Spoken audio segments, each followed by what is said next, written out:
Welcome to our channel. నేను యజ్ఞమూర్తి. అక్కినేని నాగార్జునకు సంబంధించినటువంటి N convention సెంటర్ని ఇటీవల హైడ్రా అధికారులు కూల్చేశారు. అంటే అది కూడా తుమ్మిడికుంట చెరువులో, అందులో ఉన్నటువంటి FTL ఫుల్ ట్యాంక్ లెవెల్లో, అలాగే బఫర్ జోన్లో ఉన్నటువంటి 3 ఎకరాల పైగా ఆక్రమించుకొని దాంట్లో నిర్మాణాలు కట్టారు అనే అభియోగాల మీద అక్కడ కట్టినటువంటి నిర్మాణాలన్నింటినీ కూడా నేలమట్టం చేశారు బుల్డోజర్స్తో. ఇది పెను సంచలనాన్ని కలిగించింది. ఎందుకంటే నాగార్జున లాంటి ఒక సీనియర్ స్టార్ సంబంధించినటువంటి ఒక ఆస్తి అది. అయితే ఆయన సొంత ఆస్తి ఏదైతే ఉందో దాన్ని దాటి ఆయన చెరువుని ఆక్రమించుకొని కట్టారు అనే అభియోగం ఏదైతే ఉందో ఇది చాలా కాలం నుంచి వినిపిస్తూ ఉంది. గత ప్రభుత్వం కూడా TRS BRS ప్రభుత్వం 10 ఏళ్ళు అధికారంలో ఉండి కూడా దాని జోలికి వెళ్ళలేదు. ఒకసారి వెళ్ళినట్టే వెళ్ళారు కానీ మళ్ళీ వెనక్కి వచ్చేశారు. అలాంటిది 9 నెలలు కాకముందే కాంగ్రెస్ ప్రభుత్వం, రేవంత్ రెడ్డి నాయకత్వంలో ఉన్నటువంటి కాంగ్రెస్ ప్రభుత్వం ఏదైతే ఉందో తెలంగాణ ప్రభుత్వం, అది ఇప్పుడు తీసుకున్నటువంటి చర్య ఏదైతే ఉందో అది పెద్ద చర్చకి అలాగే పెను సంచలనానికి దారితీసింది. దీనికి సంబంధించి ఇండస్ట్రీ వర్గాలు నోరు మెదపకుండా ఉన్నాయి, ఎవరూ కూడా ఏం మాట్లాడలేదు అనే ఒక మాట అయితే వినిపిస్తూ ఉంది. నిజానికి ఇది ఒక రాజకీయ స్ట్రాటజీలో భాగంగా జరిగిందా, లేకపోతే నిజంగానే రేవంత్ రెడ్డి చెరువులు ఏవైతే ఉన్నాయో హైదరాబాద్ చుట్టుపక్కల ఇవి ఎవరైతే వాటిని దురాక్రమణలు చేసుకొని నిర్మాణాలు కట్టారో వాటిని అన్నిటినీ కూడా తొలగించే ప్రక్రియని ఒక చిత్తశుద్ధితో, ఒక సీరియస్నెస్తో చేస్తూ ఉంది అనటంలో భాగంగా ఇది జరిగిందా? ఈ విషయాలు మనతో మాట్లాడటానికి ఇండస్ట్రీ తరపు నుంచి ఈరోజు తుమ్మలపల్లి రామసత్యనారాయణ గారు, సీనియర్ ప్రొడ్యూసర్, ఆయన మనతో ఉన్నారు. అసలు ఏమనుకుంటున్నారు ఇండస్ట్రీలు ఈ ఇన్సిడెంట్ గురించి అనేది ఆయన అడిగి తెలుసుకుందాం. నమస్కారం రామసత్యనారాయణ గారు. నమస్కారం. ఇది ఎన్ కన్వెన్షన్ సెంటర్ కూల్చివేత అనేది ఎంత పెద్ద సంచలనం సృష్టించిందో నేను ప్రత్యేకంగా చెప్పక్కర్లేదు. ఎందుకని ఎవరు కూడా ఇండస్ట్రీ వర్గాల వాళ్ళు ఎవరు కూడా మౌనంగా ఉన్నారు? నేను ఎందుకు చెప్పి ఇండస్ట్రీ తరఫున మాట్లాడుతా అన్నారు కదండి, దాన్ని కొంచెం ఎయిటింగ్ చేయండి సార్. నేను తరఫున మాట్లాడట్లా, ఇండస్ట్రీ వ్యక్తిగా మాట్లాడుతున్నా. ఇండస్ట్రీలో ఒక వ్యక్తిగా, ఒక సీనియర్ నిర్మాతగా నేను చెప్తున్నా అండి. ఇప్పుడు మన రేవంత్ రెడ్డి గారు తీసుకున్న నిర్ణయం ఇది చెరువులు కబ్జాలు చేసి వాటిని తొలగించడం అనేది, హైడ్రా అనే సిస్టమ్ పెట్టడం అనేది చాలా మంచి శుభ పరిణామం. ఆయనకి అభినందన తెలియజేస్తున్నాం. అయితే ఈ నాగార్జున గారి విషయంలో వచ్చినప్పుడు, ఇప్పుడు ఇదే కాంగ్రెస్ ప్రభుత్వం కిరణ్ కుమార్ రెడ్డి గారి టైంలో ఆయనకి పర్మిషన్ ఇచ్చిందండి. ఇప్పుడు అన్యాయంగా కడతామంటే వితౌట్ యువర్ పర్మిషన్ కడితే అన్యాయం అంటారండి.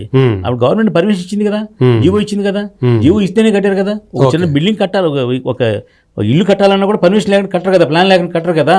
మరి ఆ పర్మిషన్ ఎవరు ఇచ్చారు? గవర్నమెంటే కదా. మరి మీరే గవర్నమెంట్ పర్మిషన్ ఇచ్చి మళ్ళీ మీరే పడగొడితే ఎంతవరకు న్యాయం? అంటే మీకు అయితే వాళ్ళు ఎంతవరకు అయితే ఇచ్చారో ఉత్తర్వులు ఏవైతే ఉన్నాయో అది దాన్ని దాటి ఈయన సొంతంగా మళ్ళీ అది అతిక్రమించి 10 సంవత్సరాల క్రితం మీరు పర్మిషన్ ఇచ్చారు. 10 సంవత్సరాలు పర్మిషన్ ఇచ్చినప్పుడు కట్టారు. కట్టిన తర్వాత వాళ్ళు చూసి సర్టిఫై చేశారు. ప్రతిదీ మీ ఇష్టం మీరు అపార్ట్మెంట్ కట్టారు అనుకోండి, వాళ్ళు వచ్చి మీకు దారులన్నీ కరెక్ట్గా ఉన్నాయా లేదా, ఫైర్ ఎక్స్టెన్షన్ తిరిగేలా ఉందా లేదా, వాళ్ళ నామ్స్ ప్రకారం చూసి కదా పర్మిషన్ ఇస్తారు మీకు ఒక అపార్ట్మెంట్ కడితే. మరి అలాంటప్పుడు మీరు ఇది కట్టినప్పుడు మీరు జీవో ఇచ్చారు, పర్మిషన్ ఇచ్చారు, కట్టారు, మీరు ఏమన్నా కబ్జా చేశారు అనుకోండి. కబ్జా చేస్తే కనుక ఆ రోజు మీరు పడగొట్టాలి. మీరు ఎందుకు పట్టుకోలేదు? అప్పుడు ప్రభుత్వం ఏంటి? కాంగ్రెసే కదా, కిరణ్ కుమార్ రెడ్డి గారు కదా ప్రభుత్వం. అప్పుడు కాటం కాకుండా తర్వాత BRS వచ్చింది, ఇంకోటి వచ్చింది, తెలుగుదేశం వచ్చింది, తర్వాత బోల్డ్ వచ్చినాయి కదండి.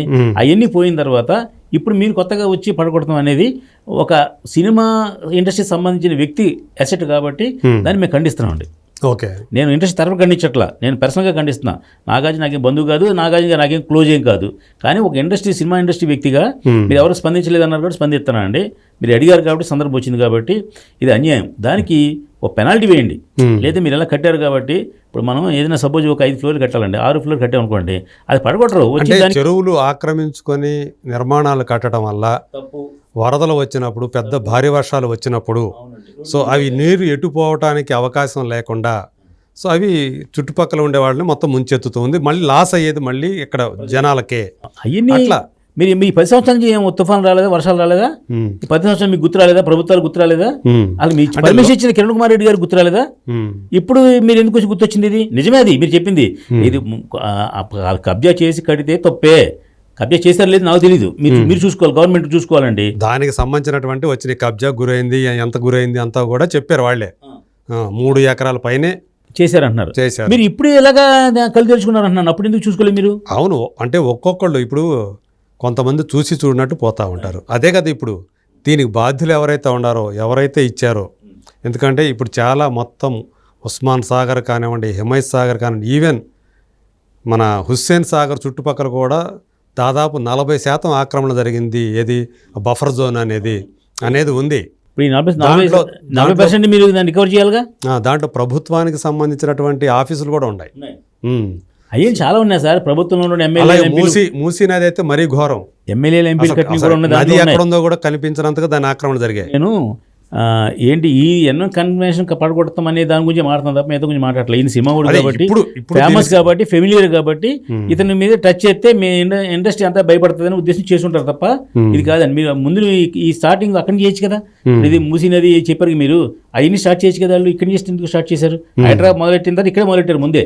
దీని తర్వాత 18 ప్లేసులు కనుక్కున్నామని చెప్పి అవి కూడా పడుకుంటామని చెప్పి పేపర్లో చదివాను నేను. అంటే నేను పొలిటీషియన్ కాదు, నాకు రాజకీయం లేదు, నాకేం సంబంధం లేదండి. ఒక సినిమా ఇండస్ట్రీ మనిషిగా ఇతనికి ఒక వార్నింగ్ ఇచ్చో, ఒక నోటీస్ ఇచ్చో, మీరు 3 నెలల్లో దీనికి సమాధానం చెప్పాలి. లేదా ఉరిశిక్ష విధించేవాడు కూడా ఏదో ఆఖరి కోరిక అడుగుతారు కదండి. లేదంటే 1 నెలల టైం ఇస్తాం, ఈ నెలల లోపు దీనికి విధి విధానాలు ఏంటి చేసుకోండి అని చేసి పలకొడతా న్యాయం అనుకుంటున్నా. వీళ్ళు కోర్టుకి వెళ్ళి స్టే తెచ్చే లోపుని పడగొట్టేశారు. ఇప్పుడు అవకాశం ఇవ్వకుండా అంటే ఇది సందర్భం లేని విషయం కదా. ఏదో ఒక డ్రగ్స్ విషయంలో ఎవరిని అరెస్ట్ చేస్తారండి, లోపల వేస్తారు, మళ్ళీ మీరు రిలీజ్ చేస్తారు. అంటే ఇప్పుడు మళ్ళీనేమో ఆ కేసు కొట్టేస్తారు. అంటే మీరు అప్పుడు ఎందుకు అరెస్ట్ చేశారు, ఇప్పుడు ఎందుకు కొట్టేశారు కేసు, ఎందుకు పంపించారు బయటికి? అంటే ఏంటి దీనికి లాలు చట్టాలు ఎన్ని బొక్కలనే మీకు అందరికీ తెలుసండి. కాబట్టి ఇది ఒక ప్రాపర్టీ, అది పెద్ద ప్రాపర్టీ. అది ఆ పడగొట్టే ముందు ఒక ప్రతిష్టాత్మకమైన వ్యక్తికి సంబంధించినటువంటి ఒక ప్రతిష్టాత్మక కట్టడం అది. దాన్ని మీరు ఏం చేయాలి? దీనికి ఇదిగో 5 కోట్లు పెనాల్టీ వేస్తున్నాం, లేదా 10 కోట్లు పెనాల్టీ వేస్తున్నాం, లేదా 100 కోట్లు పెనాల్టీ వేస్తున్నాం, ఇది కట్టినందుకు. అలాగా ఏదో చేసి గవర్నమెంట్కి ఆదాయం తెప్పించేలాగా, లేదా ఇంకోలాగా. అంటే నేను చెప్పేది ఎలా చేయాలో నాకు పెద్ద రూల్స్ తెలియదు, కానీ ఒక అన్యాయంగా ఒక పెద్ద ప్రాపర్టీ మీద కొడతాం వల్ల ఇది అందరూ షేక్ అయ్యే పరిస్థితి వచ్చిందండి, వాళ్ళు మాట్లాడే పరిస్థితి వచ్చిందండి. మీరు ఎవరు కౌంటర్ ఇస్తే ఏమవుద్దు అనే విషయం భయపడి చాలా మంది కౌంటర్ ఇవ్వట్లా. ఏమంటే రెండోది ఏంటంటే మీరు ఏదైతే కబ్జాలు ఉన్నాయో అంటే ఇది దీనికి మళ్ళీ వెనక ఒక ఇది ఉంది. సినిమాటోగ్రఫీ మినిస్టర్ కోమటిరెడ్డి వెంకటరెడ్డి గారు రాసినటువంటి లెటర్ వల్లే ఇప్పుడు ఈ యాక్షన్ తీసుకున్నారు అని కూడా ఒకటి వస్తూ ఉంది. మరి నాకైతే తెలియదు ఈ విషయం, కొత్త విషయం నాకు. ఇది కొత్త విషయం ఉంది, వచ్చింది, అది కూడా మీడియాలో వచ్చింది. అలా కదండి, అది పర్సనల్ విషయం కదా. అది కోమటిరెడ్డి వెంకటరెడ్డి గారు లెటర్ అయితే చేయటువంటి మీ గవర్నమెంట్ సినిమాటోగ్రఫీ మినిస్టర్ ఆయన. సో అంటే దీని మీద ఇది బఫర్ జోన్లో నిర్మించిన, ఎఫ్టీఎల్లో నిర్మించిన దీని మీద ఇంతవరకు సరైన చర్యలు తీసుకోవట్లేదు. సో దయచేసి దీని మీద చర్యలు తీసుకోండి అని ఏదో లెటర్ రాశారని చెప్పేసి వచ్చింది, మీడియాలో వచ్చింది. పెడతారు లెటర్లు అలాంటి. నేను ప్రభుత్వంలో ఉన్న వ్యక్తే పెట్టారు.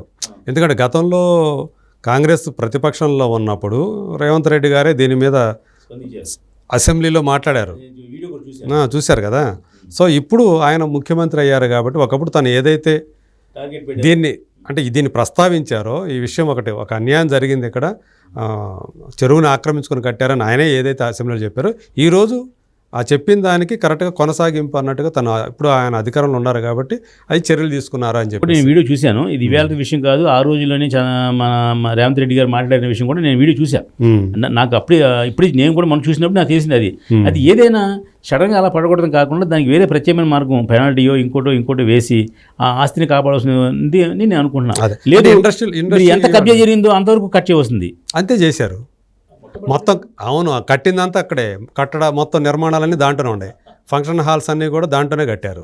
వీళ్ళ దాంట్లో లేదా మొత్తం ముందంతా ఖాళీ, పార్కింగ్కి దానికి వదిలేశారు. ఇదంతా కూడా వేలు రోడ్లు. సో వెనకంతా కట్టిందంతా వెనకే కదా. ఏది ఏమైనాండి, ఇప్పుడు జీవో ఇచ్చింది మీ ప్రభుత్వమే కదా. కన్స్ట్రక్షన్ చేసినప్పుడు మీరు ఎందుకు అబ్జెక్షన్ పెట్టలేదు? ఈ ఒక్క ప్రశ్న నా నాలెడ్జ్ అడుగుతున్నానండి. మీరు పైగా అప్పుడు వేరే బీఆర్ఎస్ ప్రభుత్వం ఉంది, వాళ్ళు ఇచ్చారు కాబట్టి మేము పడుకుంటా లేదు. ఎందుకంటే వాళ్ళు ఇచ్చింది కాంగ్రెస్ ప్రభుత్వం, అది అప్పట్లో ఇచ్చింది. ఇది అన్యాయం. ఇప్పుడు ప్రతిపక్షం ఎలా ఉంటుందంటే ఈ పక్షంలో ఇచ్చారు కదా, ఆ పక్షం రద్దు చేస్తారండి, ఏదో జీవో కానీ ఇంకోటి కానీ ఉంటే కనుక. ఇది అలా కాదు కదా, ఆ ప్రభుత్వం ఇచ్చింది కదా, మళ్ళీ ఆ ప్రభుత్వం వచ్చింది కదా. ఇప్పుడు ఆ ప్రభుత్వం ఇచ్చింది, మీరు ఏదైతే పెట్టుకున్నారో స్థలం ఏదైతే ఉందో, మీ సొంత స్థలం ఏదైతే ఉందో అది ఆ స్థలంలో కట్టుకుంటామని మీరు పెట్టుకున్నారు, అప్లికేషన్ పెట్టుకున్నారు. వాళ్ళు దానికి ఇచ్చారు, పర్మిషన్ ఇచ్చారు. మీరు ఆ పర్మిషన్ని ఓవర్లోడ్ చేసి అతిక్రమించి మీకు ఇస్తారండి, కానీ మీరు ఇక్కడ స్థలాన్ని ఆక్రమించుకొని కట్టుకున్నారనే విషయం ఎప్పుడు తర్వాత తెలుస్తుంది. ఎన్ని తీసి మీకు నైట్ కట్టారు ఇల్లు కట్టలేదు తర్వాత కాదండి. ఆ ప్రభుత్వం వాళ్ళు వచ్చిన అదే రేవంత్ రెడ్డి గారు ఆ ఫంక్షన్ హాల్లో ఏదో ఫంక్షన్ చేశారు తెలుసా మీకు? అవును. మరి అదే దాంట్లో కాంగ్రెస్ వాళ్ళు ఫంక్షన్ చేశారు. మరి అప్పుడు తెలియదు అలాగే ఎప్పుడు కట్టినట్టు. అంటే నేను చెప్పేది ఏంటంటే సడన్ గా ఇలా చేయడం వల్ల కొంచెం వాళ్ళు ఒక్క తిప్పుకోకుండా మీరు చేశారని బాధ కలుగుతుంది. అదే దీని మీద ఇండస్ట్రీ వాళ్ళు మీరు లోపల అంతర్గతంగా ఏమనుకుంటున్నారు? ఇది అంటే రేవంత్ రెడ్డి గారు ఏమన్నా కక్ష కట్టారు ఇండస్ట్రీ మీద అని అనుకుంటున్నారా? ఇది ఇండస్ట్రీ మొత్తం మీద కక్ష కట్టి చేస్తున్నారా, లేకపోతే నాగార్జునకు మాత్రమే ఇది పరిమితమా? లేదు. ఇప్పుడు ఆయన రేవంత్ రెడ్డి గారు అపోజిషన్ ఉండి బయటకు వచ్చి చేసిన వ్యక్తి కదండి. ఆయన మీద ఏ విధమైన కంప్లైంట్ లేదు, ఇండస్ట్రీకి ఆయనకి ఏం పగలేదు, ప్రతీకారం లేదండి. ఆయన ఇండస్ట్రీ వాళ్ళు నిజంగా వెళ్ళి మీరు అందరూ మాట వినండి, మీకు ఏం కావాలి చేస్తాననే పద్ధతిలో ఉన్నారు తప్ప ఆయన ఇప్పుడు ఇండస్ట్రీకి వ్యతిరేకంగా లేరు. ఓకే. ఇండస్ట్రీలో కూడా కాంగ్రెస్ వ్యక్తులు ఉన్నారుగా, ఇండస్ట్రీలో కూడా ఆయన సంబంధించి ఉన్నారు కదండి, సంబంధించి మనుషులు ఉన్నారు కదా. అదేం లేదండి. ఇది కేవలం మీరు అన్నట్టుగా ఈ కోమటిరెడ్డి గారు లెటర్ పెట్టారు దాని గురించి అన్నారు కాబట్టి దాని గురించి పరిగణలో తీసుకుంటారేమో తప్ప ఇండస్ట్రీకి ఆయనకి ఏమీ విభేదాలు లేవు. రేపు మన బాలకృష్ణ గారు ఫంక్షన్ జరుగుతుంది ఎల్లుండ, ఆ ఫంక్షన్ కూడా ఆయన వస్తున్నారు సీఎం గారు. ఈవెన్ ఇప్పుడు అది ఒక కాలేజీ ఉంది వీళ్ళది, అక్బరుద్దీన్ ఓవైసీ నిర్వహించే కాలేజీ, పెద్ద కాలేజీ, దానికి కూడా ఇప్పుడు ముహూర్తం ఉందని చెప్పేసి అంటున్నారు కదా. అప్పుడు ఓవైసీ కూడా దీంట్లో ఉందేమని కాంగ్రెస్లో ఎంఐఎం కదా, ప్రభుత్వం సపోర్ట్ కదా. లేదు, వాళ్ళు విడిగానే ఉంటారు. వాళ్ళు ఇదివరకు బీఆర్ఎస్కి సపోర్ట్ అన్నారు, అది నడిచింది. వాళ్ళు ఒక మిత్రపక్షం, బీఆర్ఎస్కి మిత్రపక్షంగానే ఉండరు వాళ్ళు, అంతే. ఇప్పుడు కాంగ్రెస్కే మిత్రపక్షంగా ఏం లేరు వాళ్ళు. ఇప్పుడు మీరు అంటే ఇండస్ట్రీలో ఉన్న వ్యక్తిగా ఇండస్ట్రీలో ఏమనుకుంటున్నారు అంటున్నా నేను. అంటే అది నాగార్జున గారి పర్సనల్ ఆస్తి విషయం, అది ఇది సినిమా ఇండస్ట్రీ సంబంధించిన విషయం కాదు. దాంట్లో ఏ ఫిల్మ్ ఛాంబర్ కడితేనో లేదా ఇంకోటి కడితేనే కొడితే ఇండస్ట్రీ స్పందిస్తారు తప్ప అది ఆయన పర్సనల్ ఆస్తి కదా, పర్సనల్ ఏజెండా అది. అంటే ఇండస్ట్రీలో ఏమైనా సానుభూతి ఇదే అనుకోండి. ఇప్పుడు మీరు నాకు ఏదైతే చెప్పారో అదే అనుకుంటున్నారా? ఎందుకు నోటీస్ ఇచ్చి అంత టైం ఇచ్చి చేయాల్సింది అనేది, వార్నింగ్ ఇచ్చి నోటీస్ ఇచ్చి దానికి పెనాల్టీ వేసో లేదా ఇంకోటి వేసో చేసి చేయవలసింది తప్ప సడన్ గా కొట్టేయడం అనేది కొంచెం దురదృష్టకరమైన. యాక్చువల్గా ఆయన ఇన్ని సంవత్సరాలుగా దాన్ని క్రమబద్ధీకరించుకోవడానికి ప్రయత్నం చేశారంట, కానీ దానికి ఇవ్వలేదు. సో ఎందుకంటే అది చాలా ఎక్కువ, 3 ఎకరాలు దాదాపు స్థలం ఆక్రమించుకోవడం జరిగింది కాబట్టి దానికి 3 ఎకరాలు కబ్జా చేయడం అంత ఈజీ అండి అసలు? తిరిగి కడుతున్నాను కాదు, కానీ చేశారు. గవర్నమెంట్ సపోర్ట్ చేశారు. మీరు ఒప్పుకున్నారు. మీరంటే అధికారులు సపోర్ట్ చేయడం వల్ల అప్పుడు అక్కడ ఉన్న అధికారులు అంటే ఇప్పుడు 100 గజాలు 50 గజాలు 10 గజాలు దోసేయగలం సార్. 3 ఎకరాలు దోసేస్తే సెంటర్లో గవర్నమెంట్ తెలిసిన సైట్ని ఎలా ఒప్పుకుంటారు సార్ అసలు? అదే. సో ఇది తెలిసే జరిగింది, 100% తెలిసే జరిగిందండి. అదంతా కూడా ఎవరైతే నైట్ కట్టేశారు అది. అదే ఇప్పుడు అది ఆయన కట్టడానికి ఎవరైతే ఆ రోజు పర్మిషన్లు ఇచ్చారో, సపోర్ట్ చేశారో అధికారులు ఎవరైతే ఉన్నారో, సో వాళ్ళను కూడా ఇప్పుడు ఇందులోకి లాగాలి, అంతే కదా. అదే అప్పుడు మిగతా వాళ్ళు కొత్తగా ఎవరైనా చేయడం భయపడతారు అప్పుడు. అవును, అధికారులు కూడా కుమ్ముక్కు కాకుండా జాగ్రత్త పడతారు, ఇది చేయకూడదు. ఒక గజం అనుకోండి ఎవరికి తెలియని చేయగలరు సార్. 3 ఎకరాలు ఎలా చేయగలరు సార్? పబ్లిక్ ప్లేస్ ఇది, పైగా ఎక్కడో సందులో ఉంది, మా ఇంట్లో మేము గజం రోడ్డు మీకు వచ్చామంటే న్యాయం ఉంది. అప్పుడే అది కట్టేటప్పుడే చాలా మంది అక్కడ ఉన్న స్థానికులు ఎవరైతే ఉన్నారో ఇది కబ్జా చేస్తున్నారు అని ప్రభుత్వాలకి అర్జీలు పెట్టుకోవడం, ఇది చేయడం జరిగింది, కంప్లైంట్ జరిగింది, కానీ ఎవరు కూడా పట్టించుకోలేదు. అది మరి ఆ ప్రభుత్వం ఎవరు? అప్పుడు మీరే కదా. అదే రకరకాల ప్రభుత్వాలు వచ్చినాయి కదా ముందు ఆ టైంలో, కట్టే టైంలో అండి. కట్టే పర్మిషన్ ఇచ్చింది వాళ్ళే కదా సార్. ఓకే. తర్వాత వచ్చేటికి కోపం ఎందుకు ఉంటుంది, పగ ఎందుకు ఉంటుంది వాళ్ళకి? సరే మనకెందుకు పోయి చూసి పోనీ కొంతమంది ఉంటారు కదా. ఏది ఏమైనా తప్పు చేసిన ఎవరిని శిక్షించాలి సార్, న్యాయం అది. మేము కాదంట్లా, నేను రేవంత్ రెడ్డి గారు కామెంట్ చేయట్లేదు. అంత పేరు సడన్ గా మీరు ఇలా యాక్షన్ తీసుకోవడం వల్ల కొంచెం షేక్ అవుతున్నారు అందరూ. అంటే హైడ్రా అనేది పెట్టడం న్యాయం, కబ్జా చేయని చెరువులు కాపాడటం న్యాయం. దానివల్ల మీరు అన్నట్టుగా వర్షాలు వచ్చి రోడ్లు మునిగిపోవడం, కొట్టుకుపోవడం జరుగుతుంది కదా, అవన్నీ తగ్గుతాయి. అన్నీ 100% చేయాలి, గురైపోతాయి. ఇప్పుడు నేను రేవంత్ రెడ్డి గారిని రిక్వెస్ట్ చేస్తానండి, ఇలాగా మీరు నింద పడ్డారు కాబట్టి మొత్తం అన్ని రికవర్ చేయండి.